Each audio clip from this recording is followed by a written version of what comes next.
समादरणीय धार्मिक सज्जनवृंद, ईश्वर की उपासना करने से मनुष्य अनेक दिव्य गुणों से युक्त हो जाता है। उपासना का एक अर्थ है प्रेम और दूसरा उपासना का अर्थ महर्षि दयानंद जी ने किया है। जैसे ईश्वर के गुण कर्म स्वभाव हैं वैसे अपने बनाना, और इन दोनों में कारण कार्य संबंध बताया है। जब हमारा किसी से प्रेम होता है तो प्रेम का ये स्वभाव है कि जिस व्यक्ति से हमें प्रेम है वैसा हम बनना चाहते हैं, उसके गुणों को धारण करना चाहते हैं, उसके गुणों को धारण करते हैं। इसी प्रकार से ईश्वर से यदि प्रेम होगा तो हम अपने गुण कर्म स्वभाव ईश्वर जैसे बनाएंगे, ईश्वरीय गुणों को धारण करेंगे। तो ईश्वर के गुणों का चिंतन करने से, विचार करने से प्रेम उत्पन्न होगा, और उस प्रेम के कारण फिर व्यक्ति जिन गुणों का विचार करता है, चिंतन करता है, उन गुणों को अपने जीवन के अंदर लाएगा। इस विषय में गुरुकुल कांगड़ी के आचार्य प्रियव्रत वेद वाचस्पति जी ने अपने पुस्तक मेरा धर्म में कई बातें लिखी है कि कैसे कैसे कौन कौन से ईश्वर के गुणों का चिंतन करने से व्यक्ति के अंदर कैसे कैसे गुण आते हैं। पहली बात बताई कि वैदिक धर्म को मानने वाले मनुष्य परमात्मा को अपना माता और पिता मानते हैं। क्यों? क्योंकि परमात्मा हम सबको उत्पन्न करते हैं और हमारी पालना करते हैं। परमात्मा हमारे माता पिता हैं तो उससे क्या हुआ, हम सब आपस में भाई भाई हो गए। इस प्रकार परमात्मा के इस रूप का चिंतन करके हम सब प्रजाजन आपस में एक दूसरे को भाई भाई समझने लगते हैं, और इसीलिए सबके सुख दुख को अपना सुख दुख समझने लगते हैं। सबके सुख दुख को अपना समझकर सबके सुख को बढ़ाने और दुख को कम करने के लिए प्रयत्नशील होने लगते हैं। और वेद आदि शास्त्र भी इस प्रकार के उपदेशों से भरे पड़े हैं कि हमें सबको अपना भाई और मित्र समझकर सबकी भलाई के लिए यत्न करना चाहिए। तो जो परमेश्वर को माता पिता के रूप में विचार करता है, फिर उसको ये भी विचार करना चाहिए कि हम सब प्राणी आपस में भाई भाई हैं, और फिर वो दूसरों के सुख दुख को अपना सुख दुख समझेगा और सुख बढ़ाने और दुख को घटाने के लिए यत्न करेगा। ये विशेषता उपासक के अंदर आएगी। एक ईश्वर का गुण है नियंता। परमेश्वर सबको नियम में रखने वाला है और स्वयं भी परमेश्वर नियम में चलता है। परमेश्वर के भी अपने नियम हैं, उन नियमों में चलता है और संसार को भी नियम में चलाता है। तो परमेश्वर स्वयं नियम में बंध कर चलते हैं और सारे विश्व ब्रह्मांड को नियमों में चलाते हैं। तो परमेश्वर के इस गुण का यदि हम चिंतन करेंगे तो हम भी नियम और नियंत्रण में बंध कर चलने वाले बनेंगे। फिर हम भी नियमों में चलेंगे, सामाजिक नियमों का पालन करेंगे, व्यक्तिगत नियमों का पालन करेंगे। ये विशेषता हमारे अंदर आएगी, ये गुण हमारे अंदर आएगा, और उससे व्यक्तिगत उन्नति भी होगी और समाज राष्ट्र की उन्नति भी होगी। ईश्वर बली है, बलवान है। परमेश्वर में अनंत बल है और परमेश्वर ने अपने बल और शक्ति से सारे विश्व ब्रह्मांड को बनाकर उसे संभाला हुआ है, थामा हुआ है। तो परमेश्वर के इस गुण का चिंतन करके हम भी बलवान बनने का यत्न करेंगे, बलवान बनेंगे। तो जिस देश के अंदर, जिस समाज के अंदर बलवान प्राणी होंगे, तो वो देश और समाज क्या है, सुरक्षित रहेगा और उसकी उन्नति भी होगी। जिस देश और समाज के अंदर निर्बल प्राणी होंगे, वो सुरक्षित नहीं रह सकता, बलवान शत्रु उसको अपने कब्जे में ले लेंगे। फिर ईश्वर का एक गुण है मन्यु। आपने वेद मंत्र के अंदर पढ़ा है, मन्यु रसी मन्युमयी देही। तो परमेश्वर में बुराई के प्रति सात्विक क्रोध है। मन्यु का क्या अर्थ किया? बुराई के प्रति सात्विक क्रोध है। अपने इस सात्विक क्रोध के कारण परमात्मा पापियों को सुधारने की दृष्टि से उन्हें उनके पापों का दंड देते हैं। तो परमेश्वर के इस गुण का चिंतन यदि हम करेंगे तो हम भी बुराई और दोषों के प्रति सात्विक क्रोध करने वाले बन जाएंगे। ईश्वर की मन्यु रूप का चिंतन करेंगे तो ये मन्यु विशेषता हमारे अंदर भी आ जाएगी। हम भी बुराइयों या पापों के ऊपर सात्विक क्रोध करेंगे। तो उससे क्या होगा, जब समाज के अंदर, देश के अंदर ऐसे मनुष्य होंगे, वो बुराइयों के ऊपर सात्विक क्रोध करने वाले होंगे, तो समाज में, राष्ट्र में बुराई या पाप नहीं पनपेगा। उससे समाज और राष्ट्र की उन्नति होगी। तो ये जो गुण है, ये व्यक्तिगत उन्नति में भी सहायक है और सामाजिक और राष्ट्रीय उन्नति में भी सहायक है। फिर परमेश्वर को सह कहा है, ओम सहो असि सहो में देहि। परमेश्वर में बड़ी सहनशीलता है, वे सब कुछ सहते रहते हैं। नास्तिकों और पापिष्ठ वृत्ति के लोगों द्वारा अपना अपमान भी सहते रहते हैं। समय आने पर पूर्ण न्याय व्यवस्था के अनुसार वे पापियों की उनके सुधार की दृष्टि से दंड भले ही देंगे, परंतु वे यूं ही झट आपे से बाहर होकर जब तब किसी को कुछ नहीं कहते। मनुष्य गड़बड़ी करते हैं तो परमेश्वर तुरंत प्रतिक्रिया नहीं करते, समय आने पर दंड देते हैं, सहन करते हैं, तुरंत आपे से बाहर नहीं हो जाते, सब कुछ सहते रहते हैं। तो परमेश्वर के इस गुण का चिंतन करके हम भी सहनशील और क्षमाशील बन जाएंगे। यूं ही बात बात में भड़क उठने की वृत्ति हमारी नहीं रहेगी। तो ये परमेश्वर के सह रूप का चिंतन करने से ये विशेषता हमारे अंदर आएगी। फिर परमेश्वर दयालु है, सब प्राणियों पर उनकी दया बरस रही है।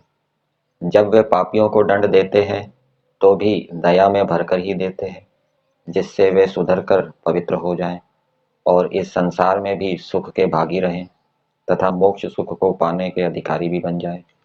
यूं भी देखा जाए तो परमात्मा अनेक प्रकार से हम पर दया करते रहते हैं।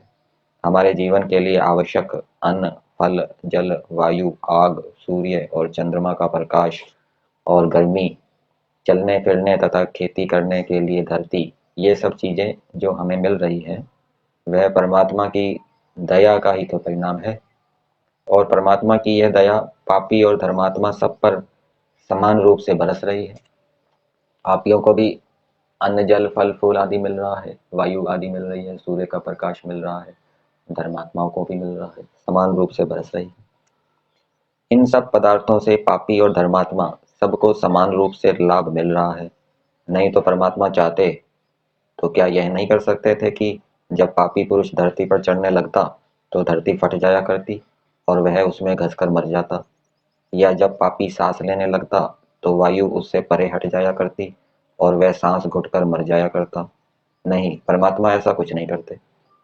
वे पापी को भी अपनी नियामतों का आनंद लेने देते हैं।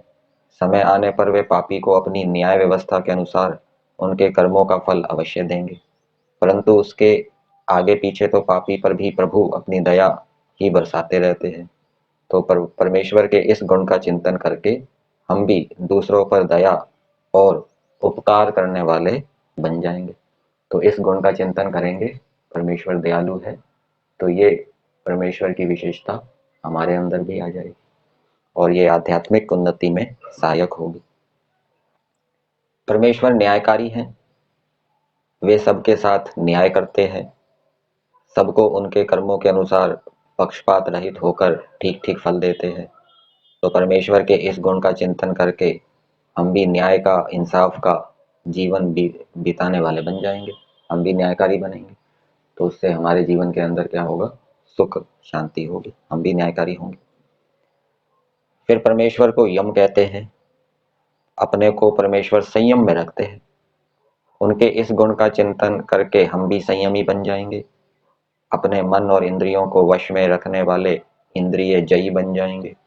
तो यदि इंद्रिय जयी बनना है, संयमी बनना है, मन इंद्रियों के ऊपर नियंत्रण करना है, ये विशेषता अपने अंदर लानी है, तो कौन से गुण का चिंतन करना चाहिए? परमेश्वर के यम स्वरूप का चिंतन करना चाहिए। परमेश्वर अपने पर संयम रखते हैं।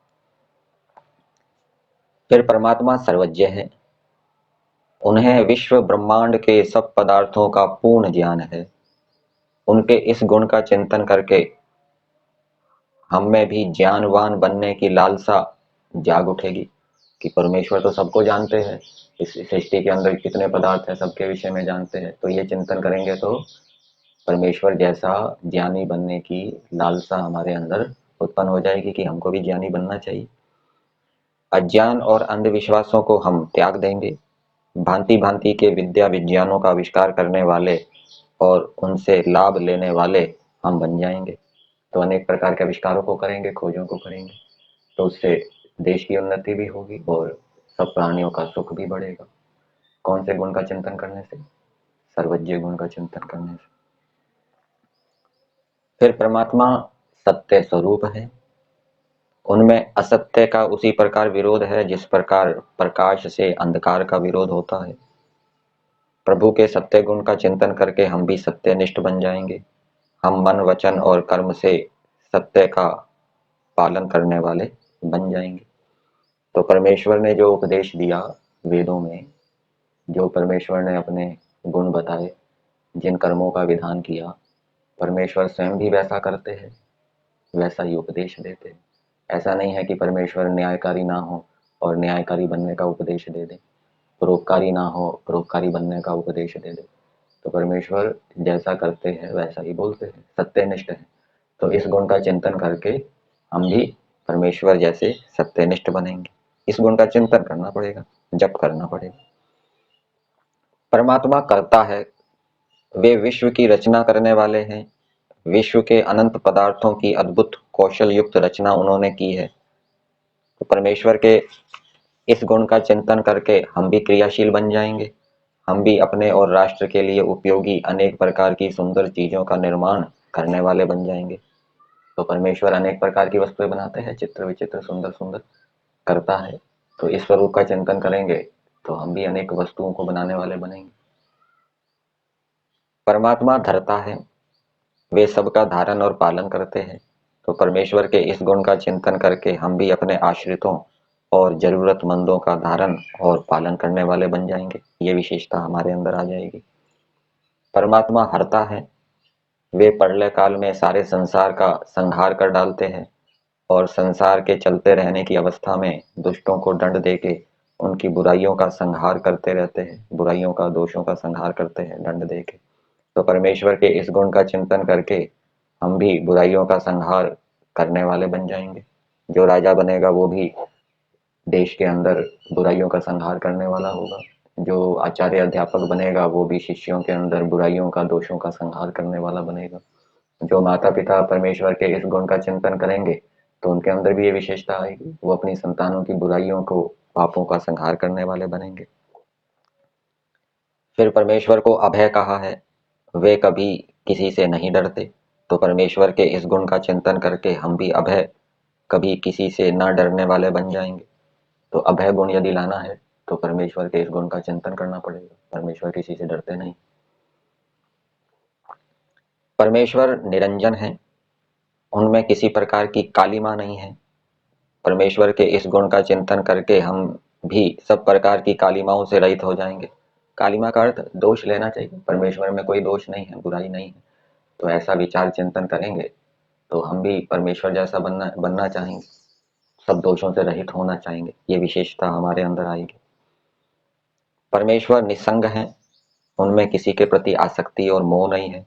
तो परमेश्वर के इस गुण के चिंतन से हम भी आसक्ति और मोह की वृत्ति से रहित हो जाएंगे। तो आसक्ति और मोह से हटना है तो परमेश्वर के इस गुण का चिंतन करो कि परमेश्वर में किसी के प्रति मोह नहीं है, आसक्ति नहीं। तो फिर माता पिता भी ऐसे ही हो जाएंगे इस गुण का चिंतन करेंगे तो उनका संतानों के प्रति कोई मोह नहीं रहेगा, आसक्ति नहीं रहेगी। और जो माता पिता इस प्रकार से ईश्वर के गुण का चिंतन नहीं करेंगे तो फिर वो आसक्ति और मोह से युक्त रहेंगे अपने संतानों के प्रति। परमेश्वर निर्लेप हैं, वे किसी चीज में लिप्त नहीं होते, तो परमेश्वर के इस गुण का चिंतन करके हम भी किसी चीज में लिप्त नहीं हुआ करेंगे। परमेश्वर शुद्ध है, उनमें किसी प्रकार की अशुद्धि नहीं है, तो परमेश्वर के इस गुण का चिंतन करके हम भी सब प्रकार की अशुद्धियों से रहित होकर सर्वथा शुद्ध और पवित्र बन जाएंगे। परमेश्वर निष्पाप हैं, वे सब प्रकार के पापों से रहित हैं, तो परमेश्वर के इस गुण का चिंतन करके हम भी सब प्रकार के पापों से बचने लगेंगे और पापों से बचते हुए हम भी परमेश्वर से प्रार्थना करेंगे साथ साथ कि हे परमेश्वर, आप पापों से बचे हुए हैं, हमें भी बचाइए, जो पाप हम कर रहे हैं उन पापों से भी हम छूट जाएं। परमेश्वर निर्विकार हैं, उनमें भी कभी कोई विकार नहीं आता, वे अपनी स्थिति में सदा एक रस रहते हैं, किसी भी चीज से प्रभावित होकर के वे अपनी समता और एक रसता की अवस्था को नहीं खोते, वे सदा समभाव से रहते हैं। तो परमेश्वर के इस गुण का चिंतन करके हम भी अपने आप को निर्विकार भाव में रहने वाला बना लेंगे। हम भी अपने आप को ऐसा बना लेंगे कि किसी भी अनुकूल या प्रतिकूल बात से प्रभावित होकर हम अपने मन में विकार नहीं आने देंगे, हमारे मन में सदा समता और एक रसता की स्थिति रहेगी। गीता में भी बताया है, समत्वम योग उच्यते, चाहे अनुकूलता हो, प्रतिकूलता हो, सुख हो, दुख हो, उसमें सम स्थिति में रहना। तो परमेश्वर भी इसी प्रकार से सम स्थिति में रहते हैं, सदा हर्षित रहते हैं। तो इस गुण का चिंतन करेंगे तो ये विशेषता मनुष्यों के अंदर आएगी, उपासकों के अंदर आएगी। परमात्मा रक्षक हैं, वे सबकी रक्षा करते हैं, तो परमेश्वर के इस गुण का चिंतन करके हम भी सबकी रक्षा करने वाले बन जाएंगे। परमेश्वर सर्वव्यापक है, वे सब जगह विद्यमान है, कोई स्थान ऐसा नहीं है जहाँ परमात्मा विद्यमान ना हो। परमात्मा को सब जगह विद्यमान जानकर हम कहीं पाप नहीं करेंगे और उसे सर्वत्र विद्यमान और अपना रक्षक जानते हुए सदा निर्भय होकर अपने कार्य किया करेंगे। तो परमेश्वर के सर्वव्यापक गुण के ऊपर विचार करेंगे, चिंतन करेंगे कि परमेश्वर सब जगह विद्यमान है, तो क्या दो लाभ होंगे। एक तो हम हर जगह पाप से बचेंगे, दूसरा क्या लाभ होगा, हम अभय रहेंगे, कहीं किसी से डरेंगे नहीं, हम ये महसूस करेंगे कि परमेश्वर हमारे साथ है, डरने की क्या बात, ये लाभ होगा। परमेश्वर कर्म फल प्रदाता है, वे हमें हमारे कर्मों का फल देते हैं, तो परमेश्वर के इस गुण को जानकर हम सदा बुरे कर्मों से बचेंगे और अच्छे कर्मों को किया करेंगे। परमात्मा मुक्त है, वे सब प्रकार के बंधनों से रहित हैं, तो परमेश्वर के इस गुण का चिंतन करके हम भी सब प्रकार के बंधनों से मुक्त होने का, सब प्रकार की पराधीनताओं से छूटने का यत्न करेंगे। हम भी स्वतंत्र होने का प्रयास करेंगे, अधिक से अधिक पराधीनता से छूटने का प्रयास करेंगे, और जितना जितना पराधीनता से छूटते जाएंगे उतना उतना सुख होता जाएगा। तो इस प्रकार से ये कुछ गुणों के विषय में बताया कि परमेश्वर के जिन जिन गुणों का हम चिंतन करेंगे, विचार करेंगे, और परमेश्वर में यदि प्रेम होगा तो वे गुण भी हमारे अंदर आ जाएंगे। और ये गुण आवश्यक हैं, इन गुणों से व्यक्तिगत उन्नति भी होती है और समाज राष्ट्र की उन्नति भी होती है। तो अच्छे अच्छे गुणों को धारण करने के लिए परमेश्वर के गुणों का विचार चिंतन करना चाहिए।